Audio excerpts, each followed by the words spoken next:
Welcome আমাদের চ্যানেলে তোমাদের স্বাগত।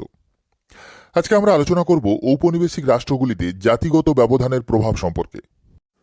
ভিডিও শুরুর আগে তোমাদের বলি, যদি আমাদের ভিডিও তোমাদের ভালো লাগে কিংবা আমাদের ভিডিও থেকে তোমরা উপকৃত হও তাহলে লাইক এবং শেয়ার করো, চ্যানেল সাবস্ক্রাইব করে বেল বাটন প্রেস করে অল করে দিও আমাদের সমস্ত ভিডিওর নোটিফিকেশন সবার আগে পাওয়ার জন্য। যদি তোমরা আমাদের ভিডিও ফেসবুকে দেখো তাহলে ফেসবুক পেজ লাইক ও ফলো করে দিও। উপনিবেশের কৃষ্ণাঙ্গ প্রজাদের চেয়ে শাসক শ্বেতাঙ্গরা নিজেদের শ্রেষ্ঠতর বলে মনে করে। তারা দাবি করে যে নিজেদের জাতিগত শ্রেষ্ঠত্বের জন্য তারা অনগ্রসর কৃষ্ণাঙ্গ জাতির ওপর সামগ্রিক আধিপত্য প্রতিষ্ঠার অধিকারী। ইংরেজ কবি রুডিয়ার্ড কিপলিং তার শ্বেতাঙ্গদের বোঝা নামক কবিতায় বলেছেন যে পশ্চাৎপদ কৃষ্ণাঙ্গদের সার্বিক উন্নতি ঘটানো শ্বেতাঙ্গদের দায়িত্বের মধ্যে পড়ে। শাসক শ্বেতাঙ্গরা উপনিবেশের শাসিত কৃষ্ণাঙ্গদের অবজ্ঞা ও ঘৃণার চোখে দেখত। কোনো কোনো ঔপনিবেশিক শহরে শ্বেতাঙ্গ ও কৃষ্ণাঙ্গদের বসবাসের জন্য পৃথক অঞ্চলও চিহ্নিত করা হয়। ভারতীয় উপমহাদেশে শ্বেতাঙ্গদের কোনো কোনো ক্লাব ও রেস্তোরাঁর প্রবেশ পথে লেখা থাকত কুকুর ও ভারতীয়দের প্রবেশ নিষেধ। উপনিবেশের শ্বেতাঙ্গ শাসক গোষ্ঠী উপনিবেশগুলিতে বসবাসকারী ইউরোপীয় শ্বেতাঙ্গ ও স্বদেশীয় কৃষ্ণাঙ্গদের মধ্যে বিভিন্ন ধরনের বিভেদ সৃষ্টি করেছিলেন। ভারতের ক্ষেত্রে দেখা যায় যে রেলগাড়ি, সরকারি অফিস আদালতেও কৃষ্ণাঙ্গরা শ্বেতাঙ্গদের সমান মর্যাদা পেত না। তাছাড়া সামাজিক, ধর্মীয় প্রভৃতি বিভিন্ন বিষয়ের উপর ভিত্তি করে উপনিবেশের মানুষদের মধ্যেও নানা বিভেদ সৃষ্টি করা হয়।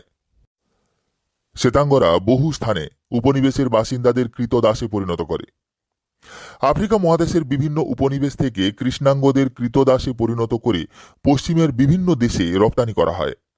পরবর্তীকালে কৃতদাস প্রথা নিষিদ্ধ হওয়ার পরও শ্বেতাঙ্গদের দাসত্ব করতে বহু কৃষ্ণাঙ্গ বাধ্য হয়।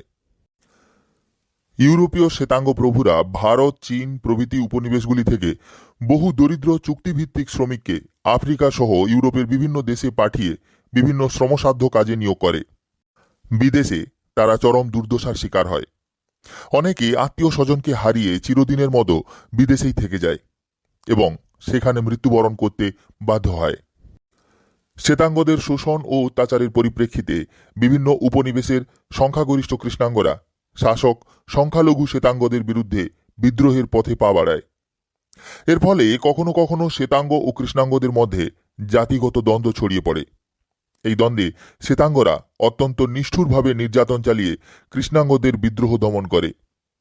জামাইকা উপনিবেশে এরূপ জাতিগত বিদ্বেষ ও শ্বেতাঙ্গ প্রভুদের নির্যাতন অত্যন্ত তীব্র হয়ে উঠেছিল। শ্বেতাঙ্গ ঔপনিবেশিক শক্তিগুলি উপনিবেশের অর্থ সম্পদ শোষণ করে কৃষ্ণাঙ্গদের ওপর বিভিন্ন ধরনের অর্থনৈতিক শোষণ চালায়। তারা উপনিবেশগুলি থেকে বিভিন্ন কাঁচা মাল খুব সস্তায় সংগ্রহ করে নিজ দেশে রপ্তানি করে শিল্পের বিকাশ ঘটায় এবং নিজেদের শিল্পজাত সামগ্রী উপনিবেশের বাজারগুলিতে রপ্তানি করলে ঔপনিবেশিক বাসিন্দাদের কুটির শিল্প ধ্বংস হয়। ফলে উপনিবেশে বেকারত্ব ও অর্থনৈতিক দুর্দশা বৃদ্ধি পায়। উপনিবেশের কৃষ্ণাঙ্গ জাতির উপর শাসক শ্বেতাঙ্গদের বৈষম্যমূলক শোষণ নির্যাতনের ফলে নির্যাতিত কৃষ্ণাঙ্গরা শাসক শ্বেতাঙ্গদের বিরুদ্ধে মুক্তি সংগ্রামে অবতীর্ণ হয়। বিংশ শতকের প্রথমার্ধে এই সংগ্রাম প্রবল হয়ে ওঠে। এর পরিণতিতে দ্বিতীয় বিশ্বযুদ্ধের পরবর্তীকালে ইউরোপীয় শ্বেতাঙ্গদের শাসন ও শোষণ থেকে মুক্তি পেয়ে কৃষ্ণাঙ্গ উপনিবেশগুলি একে একে স্বাধীনতা লাভ করতে শুরু করে।